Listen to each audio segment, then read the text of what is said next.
अस्सलामुअलैकुम, मैं हूँ आपका दोस्त सुलेमान सवाती।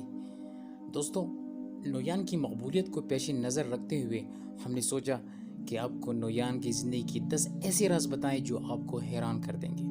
याद रहे कि ये राज सिर्फ नोयान की ज़िंदगी तक महदूद नहीं है, बल्कि ये मंगोल कौम के हर फर्द की ज़िंदगी की राज है, और वो मंगोल जो चंगेज़ खान के दौर में रहा करते थे। तो चलो शुरू करते हैं। मंगोल बच्चे जब महज 3 साल के होते तो उन्हें घुड़सवारी सिखाने का अमल शुरू कर दिया जाता। हर मंगोल ख़ानदान के पास एक घोड़ा होता था, ख्वाह वो अमीर हो या गरीब। हत्ता कि मंगोल चरवाहे भी अपने रेवड़ की निगरानी घोड़े पर किया करते थे। इतनी छोटी उम्र में घुड़सवारी की मशक के लिए ख़ास एहतमाम किया जाता था ताकि बच्चों की ज़ख्मी होने के इम्कानात कम से कम हो।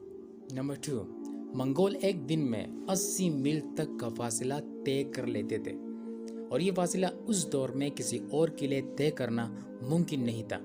याद रहे कि दुश्वार गुजार रास्तों पर 80 मील का फासला बहुत ज़्यादा है, और वो कई कई दिन तक सफ़र जारी रखते थे। इस दौरान अगर पानी मुयस्सर ना होता तो अपनी घोड़ों की गर्दन से एक मखसूस नाट काट कर घोड़ों का खून पी लेते। ये तारीखी हकीकत मार्को पोलो ने बयान की है। नंबर 3, एक मंगोल मर्द 30 बीवियां रख सकता था। मंगोल बगैर शादी की ताल्लुक़ रखने के सख्त खिलाफ थे, और अगर कोई बगैर शादी की किसी भी नाजायज़ ताल्लुक़ में मुलविस पाया जाता तो या तो उसकी होंठ काट दी जाती या उसे कत्ल कर दिया जाता। ताहम शादी के मामले में कोई क़ैद नहीं थी। एक मंगोल जितनी चाहे शादियाँ कर सकता था, या दूसरे अल्फाज में जितनी शादियाँ वो अफोर्ड कर सकता था, क्योंकि हर बीवी को खेमा फराहम करना और ज़रूरियाती ज़िंदगी की चीज़ें देना लाजिम था। बहुत सी मंगोलों की बीवियों की तादाद 30 तक बताई जाती है, और चंगेज़ खान के हवाले से ये तादाद सैकड़ों में थे।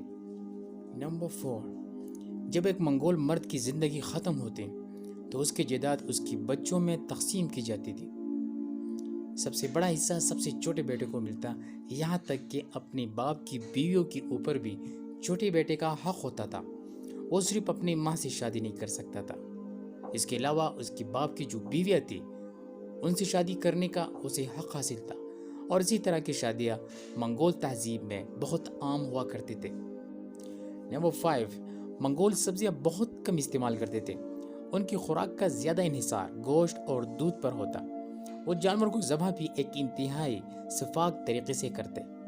जानवर को उल्टा बांध दिया जाता और उसकी सीने में खंजर रखकर पूरा सीना और पेट चाक कर दिया जाता था, और जानवर के जिस्म में मौजूद हर आर्गन को खाते। बाज़ तारीखी रिवायात में ये भी मिलता है कि घोड़े की पैदाइश के बाद वाली बाक़ियात को भी खा लिया करते थे और उसे अपने लिए बहुत मुतबर्रिक समझते। नंबर 6, मंगोल अपने कपड़े नहीं धोते थे। उनका मानना था अगर वो साफ पानी को गंदा करेंगे तो उनकी खुदा उन पर एक ऐसा तूफान नाजिल करेंगे जो उनकी घर उड़ा लिया जाएगा। बहते पानी में नहाना या कपड़े धोना ममनू था, और मंगोल फौजे अपने कपड़े तब्दील नहीं करते थे। वो अपना गोट किसी पत्थर या मजबूत चीज़ से मारकर जाड़ लेते और उसे दोबारा पहन लेते, और जब कपड़े पट जाते थे तो वो नए कपड़े पहनते। यहाँ तक कि मंगोल अपने बर्तन धोने के लिए पानी भी इस्तेमाल नहीं करते थे। नंबर 7, मंगोलों की फतूहात के पीछे एक बड़ा अमल जंग में नफ्सियाती हरबे का इस्तेमाल था। अगर मुखालिफ फौज की तादाद ज़्यादा होते तो मंगोल अपनी इजाफी घोड़ों पर फौजों की जमेज रखते ताकि मुखालिफ फौज पर नफ्सियाती दबाव डाल सके। मंगोल लोगों की दिलों में डर बिठाने की भी माहिर थे। तारीख बताता है कि वो किसी शहर का मुहासिरा करते तो पहले सफ़ेद रंग के खेमे लगाते, जिसका मतलब होता था कि अगर दुश्मन हथियार डाल दे तो वो किसी को कुछ नहीं कहेंगे। कोई जवाब ना आता तो चंद ही दिन में लाल खेमे लगाते, जिसका मतलब होता कि सिर्फ मर्दों को कत्ल किया जाएगा, और आखिर में काले खेमे लगाते, जिसका मतलब था कि शहर में मौजूद हर कोई مرے گا۔ نمبر 8، منگول اپنے دہشت لوگ کی دلوں میں بٹانے کے لیے پوری کی پوری شہروں میں قتل عام کرتے اور اپنی سفاکیت کی داغ بٹاتے۔ چند عربی محرکین کی دستاویزات کے مطابق سب سے خوفناک برتاؤ وہ حاملہ خواتین سے کرتے، ان کی پیٹ چاک کر کے ان کی نومولود بچوں کو بھی قتل کر دیا جاتا تھا۔ نمبر 9، منگولوں کا ماننا تھا کہ انسان کے خون میں اس کے روح موجود ہوتے ہیں اور اگر کسی حکمران کا خون زمین پر گرا تو وہ مستقبل میں تباہی کا سبب بن سکتا ہے، اس لیے وہ حکمران خاندان کو قتل کرنے کے لیے تلوار کا استعمال کرنے سے گریز کرتے تھے اور پانی میں ڈبو کر سانس بند کر کے قتل کرنے کو ترجیح دی جاتی تھی۔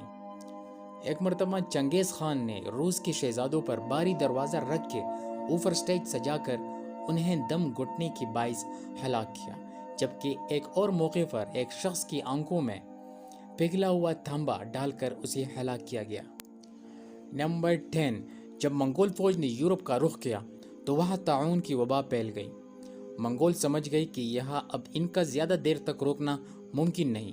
اس وبا سے جب بھی کوئی منگول فوجی مرتا تو اس کی لاش کو ایک ایسے علاقے میں پھینک دیا جاتا جو وبا سے محفوظ ہوتے۔ یہ اپنا فوجی استعمال والے پانی میں پھینک دیتے تاکہ کوئی ان کی تلوار سے نہیں تو اس وبا سے زیادہ لوگ مرے۔ ہم امید کرتے ہیں کہ آپ کو منگول فوج کے ٹاپ 10 سیکرٹ جاننے کے بعد اندازہ ہوا ہوگا کہ اس دور کی مسلمان کس قسم کی ظالم فوج کے خلاف جہاد کے میدان میں مصروف عمل تھے۔ امید ہے کہ آپ دوستوں کو یہ ویڈیوز پسند آئی ہوگی۔ اپنا خیال رکھیے۔ اللہ حافظ۔